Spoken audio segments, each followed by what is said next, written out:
fazendo agora o hiperestático x2 igual a 1, que é uma carga horizontal aplicada em C.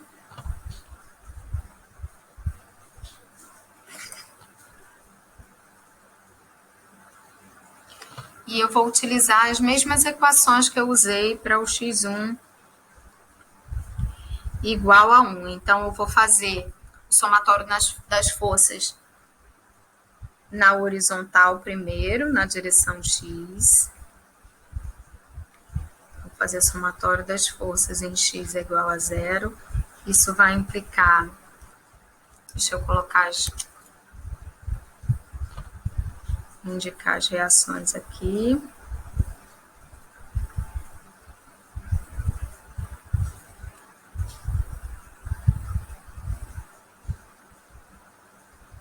Isso vai implicar que HA é igual a 1.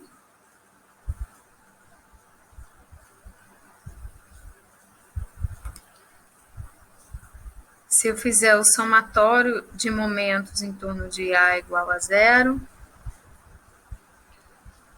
agora eu tenho que o VF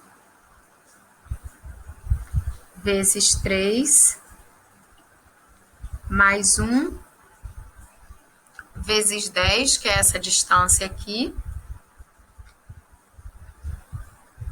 vai ser igual a 0. Então, isso vai implicar que o valor de VF vai ser menos 10 sobre 3. Fazendo o somatório das forças em Y é igual a 0, eu tenho que as únicas duas forças verticais que eu tenho aí no problema são VA e VF, então elas têm que ser iguais em módulo e opostas. Então, VA vai ser igual a menos o VF, então vai ser igual a 10 terços. E eu vou fazer como eu fiz lá na solicitação anterior, no x1 igual a 1, eu vou olhar a barra BC e vou calcular a força normal e a força cortante nessa barra. Bom, então, eu vou colocar a direção vertical, a direção horizontal. Aqui vou colocar a observação de que eu estou entrando novamente pela esquerda.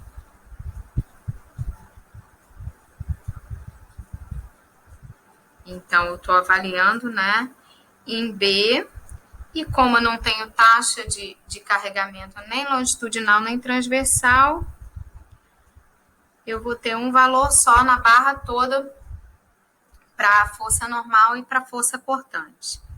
Então, aqui está a direção da barra, θ, 90 menos θ, 90 menos θ, 90 menos θ e θ. E aí, vou colocar os sentidos positivos da força normal e da força cortante. Então, a força cortante positiva estaria nesse sentido e a força normal positiva aqui no sentido de tracionar a seção. E vou colocar as forças entrando pela esquerda. Então, entrando pela esquerda, eu teria o HA e o VA. O VA é uma força vertical aqui de 10 sobre 3. E o HA é uma força horizontal unitária aqui. Daí eu vou fazer a decomposição. Vou começar pelo VA. Então, se eu projetar na direção da normal, essa força VA vai dar uma contribuição negativa. Então, menos 10 sobre 3. Quando eu fizer essa projeção, eu vejo que eu tenho que multiplicar pelo seno do ângulo, porque entre a força e a direção que eu estou projetando não tem esse ângulo θ. Então, ele é um ângulo oposto, eu vou multiplicar pelo seno. Essa força de 1 kN vai dar também uma contribuição negativa. Então, menos 1. Só que aqui, quando eu fizer a projeção, eu vejo que o ângulo θ está entre a força e a direção que eu estou projetando. Então, é um ângulo adjacente, eu vou multiplicar pelo cosseno, então. Daí, eu fazendo essa conta, isso aqui dá menos 49 sobre 15, que vai ser menos 3, uma dízima novamente, né? Menos 3,26666666. E agora a força cortante na barra BC, também constante na barra, vai ser, eu vou fazer a projeção aqui desse 10 terços, eu tenho uma contribuição positiva na hora que eu faço essa transferência para a direção da força cortante. Então, 10 sobre 3. Quando eu vou fazer essa projeção, eu vejo que entre a força e a direção que eu estou projetando tem esse ângulo θ, então é um ângulo adjacente, eu multiplico pelo cosseno. E agora essa contribuição de 1 kN, eu vejo que vai dar essa força de 1 kN vai dar uma contribuição negativa. Então, menos 1. E quando eu fizer essa projeção, eu percebo que entre a força e a direção que eu estou fazendo a projeção, não há o ângulo, então é um ângulo oposto. Então, eu tenho que multiplicar pelo seno. Fazendo essa conta para a força cortante, vai ser 1,2 kN. E agora eu vou fazer o diagrama, tendo as reações e tendo já os esforços na barra inclinada, eu vou traçar os diagramas. Então, eu vou começar pelo diagrama da força normal. Eu vejo que nessa barra AB, em todas as barras, né, do pórtico, para começar, aí para x2 é igual a 1, em todas essas barras, eu não tenho nem taxa de carregamento transversal, nem taxa de carregamento longitudinal. Então, isso faz com que a força normal e a força cortante sejam constantes ao longo das barras. Então, eu olhando para essa barra AB, se eu fizer uma seção aqui em A, eu vejo que a força normal vai ser menos VA. Como VA está de baixo para cima, essa força normal vai ser menos 10 sobre 3. Vai ter o valor negativo, porque essa reação de apoio está tendendo a comprimir a seção. Então, eu vou marcar aqui.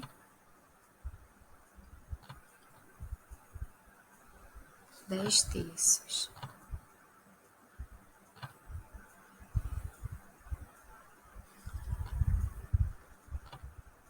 Negativos. Menos 10 sobre 3. Agora, eu vou fazer a outra barra vertical, porque a barra inclinada eu já tenho, né? Então, a outra barra vertical, a CF, né? Eu vou analisar aqui entrando por baixo, entrando por F. Aí eu vejo que nessa seção aqui, essa VF ela vai tender a comprimir a barra, né? Então, o valor da normal vai ser menos VF. Só que o VF é negativo. Então, ele, na verdade, está de cima para baixo. Na verdade, está tracionando essa seção em F aí. Então, vai ser 10 sobre 3 positivo. Então, eu vou marcar aqui. Essa força normal positiva.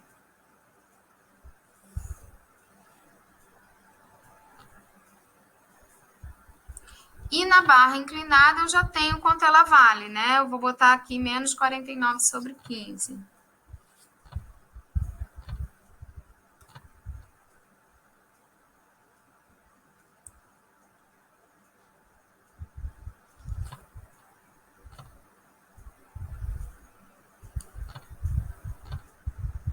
Também constante, né? E tá negativo, eu tô marcando como positivo aqui, peraí.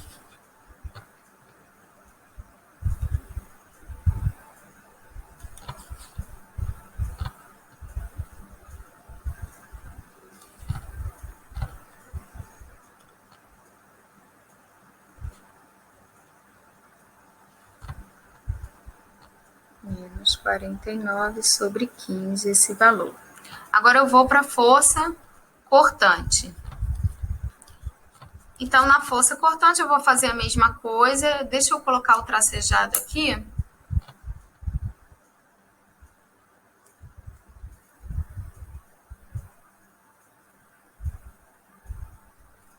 Ele tá aqui também, né? Bom, então, nessa barra AB, se eu virar o papel aqui, botar o tracejado da barra para baixo, eu vejo que a força cortante aqui nessa seção em A, eu vou ter uma descontinuidade, vai ser igual a menos HA, né? Porque tá de cima para baixo, eu estou entrando pela esquerda.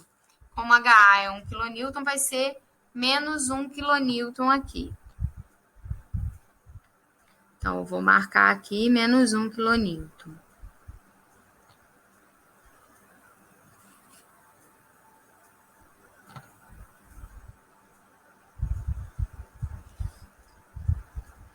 Menos 1.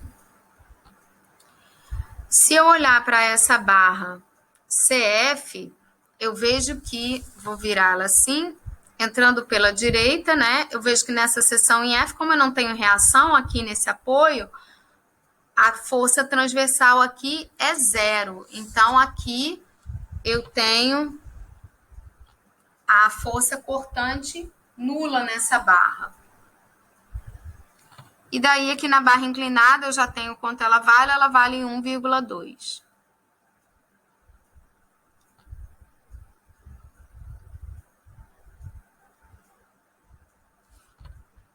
Então, eu vou marcar aqui 1,2.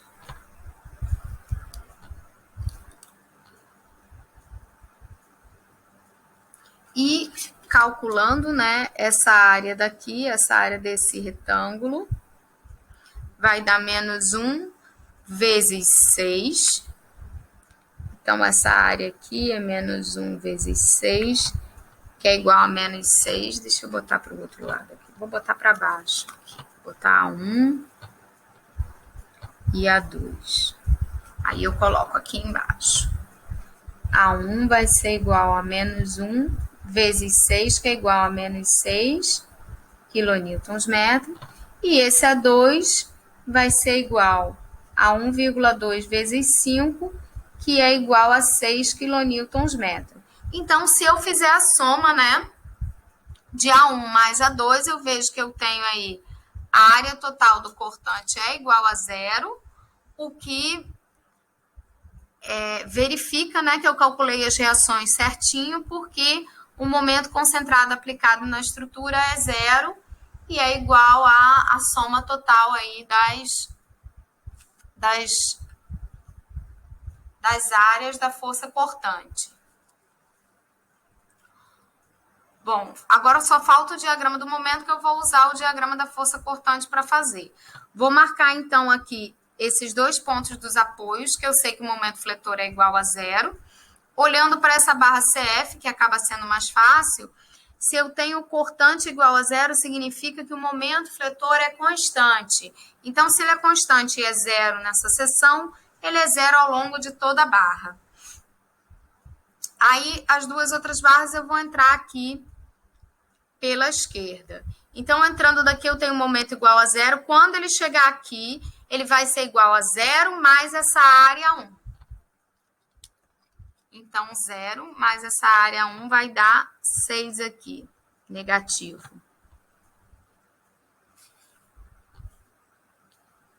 E o momento fletor é uma função linear, exatamente porque a força cortante é uma função constante. Então, como a força cortante é negativa, o momento decresce no sentido do crescimento da abscissa da barra, né? Que é de A para B, da esquerda para a direita. Então, de A para B, o momento decresce. Aí, aqui eu vou só desenhar esse nó B aqui, para eu fazer o equilíbrio. Então, vem daqui esse momento fletor que eu já conheço, de 6 kN/metro, tracionando as fibras externas. Então, eu desenho ele aqui tracionando as fibras externas. E vou equilibrar o nó. Eu tenho, então, aí 6 kNm rotacionando no sentido, né, anti-horário. Então, para equilibrar, eu vou colocar aqui um momento no sentido horário, de 6 kNm para estar em equilíbrio. Então, eu vejo que aqui nessa barra BC, eu tenho também um momento de 6 kNm negativo, que está tracionando a parte não tracejada. E aí, quando chegar aqui, o valor do momento vai ser menos 6, que é o momento aqui, mais essa área 2. Como a área 2 é 6, esse momento vai para 0. Percebam que ali eu tenho que agora, continuando aqui nesse crescimento, no sentido da esquerda para a direita na barra, eu tenho que o momento cresce porque a força cortante é positiva. E ele vai crescer linearmente porque a força cortante é constante. Bom, então uma vez que eu tenha calculado todos os diagramas para o x1 é igual a 1 e para o x2 é igual a 1, eu já posso começar o cálculo dos coeficientes. Então, eu vou calcular primeiro o delta 0.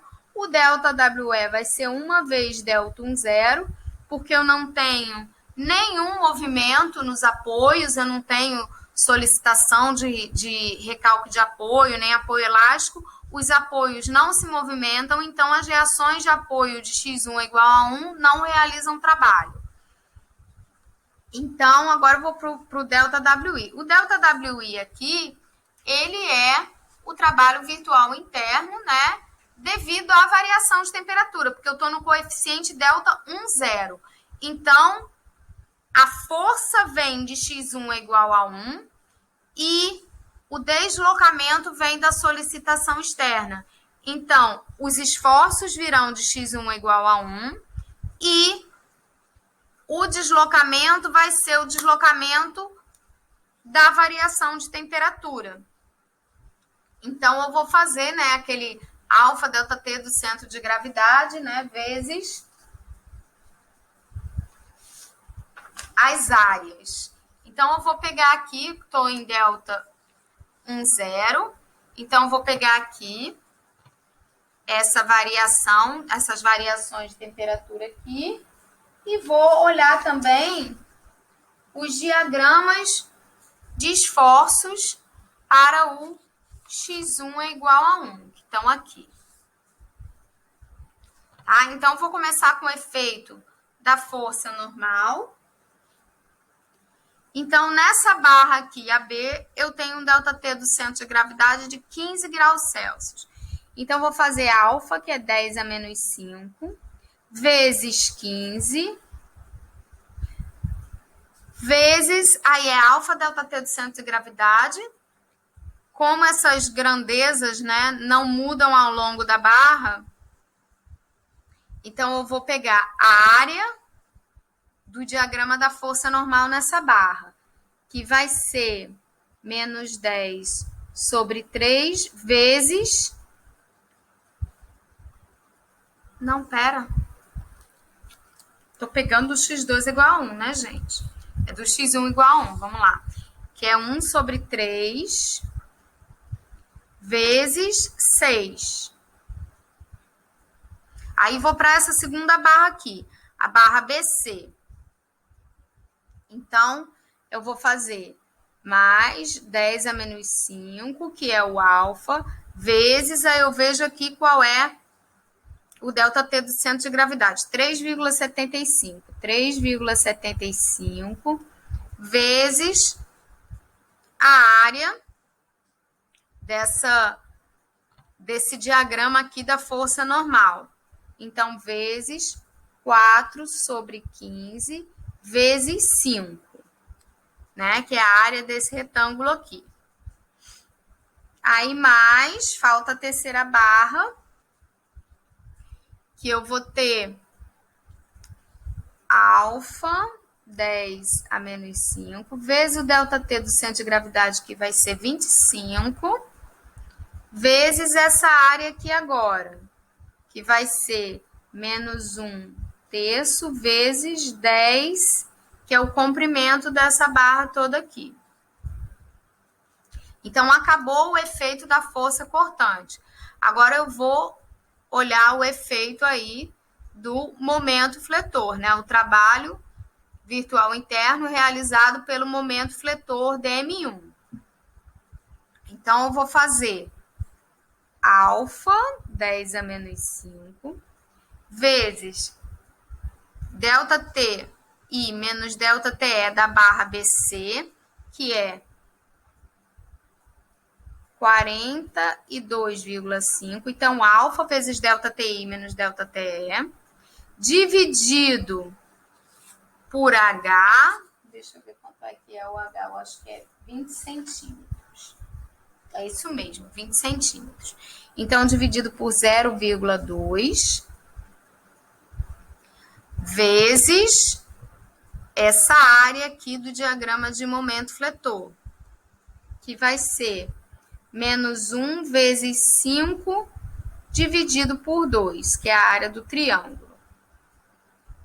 E daí, eu já posso, fazendo essas contas, eu chego à conclusão que esse trabalho aqui, vou botar aqui em fração,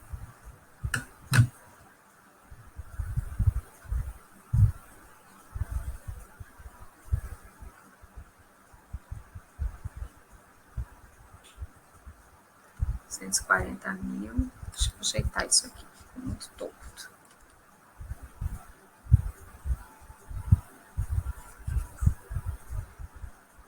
Então, metro, igualando o ΔWE com o ΔWI.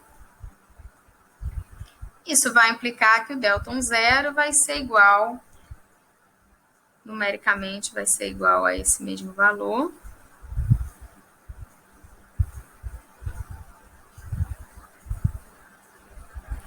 Radianos, que é uma rotação, né? Então, encontrei o ΔWI, agora eu vou fazer, aliás, encontrei o ΔI, agora eu vou fazer o ΔII. Então, agora eu vou olhar os diagramas da normal e do momento fletor para o x2 é igual a 1, e vou calcular também, como o segundo índice aqui é 0, ele é devido à solicitação externa, eu vou tirar as forças internas daqui e vou tirar o deslocamento que vem da deformação por variação de temperatura, né? Então, aqui, uma vez ΔI, porque eu não tenho nem o recalque, não há os apoios, nem o apoio elástico. E aqui, o ΔWI. Aí, eu vou fazer alfa vezes o ΔT do centro de gravidade da barra B, que é 15, vezes essa área aqui da barra B, da normal na barra B, que é 10, dividido por 3 vezes 6, mais alfa, vezes a variação de temperatura do centro de gravidade para a barra BC, que é 3,75, vezes a área da força normal na barra BC, que vai ser menos 49 dividido por 15, vezes 5, mais alfa, vezes 25, que é a variação de temperatura do centroide aqui nessa barra CF, vezes a área da normal aí, que é 10 sobre 3 vezes 10. E agora eu vou para a contribuição do momento de flexão DM2, né, que eu vou ter na barra B e na barra BC agora. Então, eu vou fazer alfa, ΔTI menos ΔTE da barra B, que vai dar 20, vezes a área do momento fletor aí, que vai ser menos 6 vezes 6 dividido por 2, mais agora a outra contribuição, né, que vai ser 10 a menos 5, que é o alfa, vezes, na barra BC, o ΔTI menos ΔTE vai ser 42,5. Tem que dividir pelo H, né? Eu esqueci aqui 0,2 e aqui 0,2. E aqui a área do momento, que vai ser menos 6 vezes 5 dividido por 2. Tá? Aí deixa eu pegar quanto deu essa soma aí.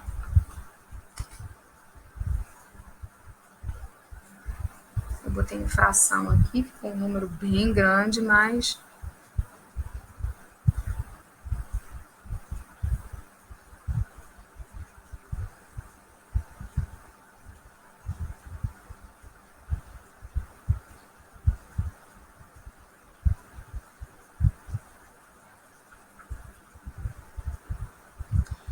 Então, isso aqui, em quilonewton-metro, eu igualando ΔWE com ΔWI. Isso vai implicar que esse ΔW0 vai ser igual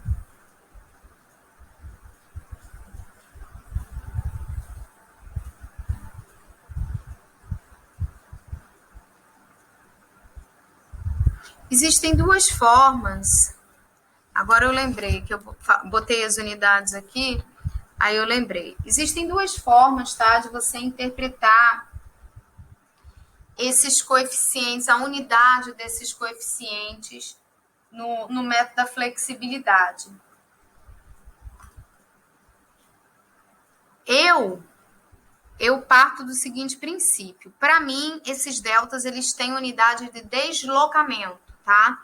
Então, se eu estou falando de delta 1,0, ele vai estar adimensional, porque ele vai estar em radiano, porque ele é uma rotação. Mas se eu estiver falando do delta 2,0, que é o deslocamento no local e na direção do x2 igual a 1, quer dizer, é um deslocamento translacional. Então, ele vai ter unidade para mim, ele vai estar em metro. E entendo, deixa eu pegar aqui a equação de equilíbrio, só para falar disso com vocês, que eu acabei não falando disso antes, e vocês podem ver em algum outro material a outra forma de interpretar isso, tá?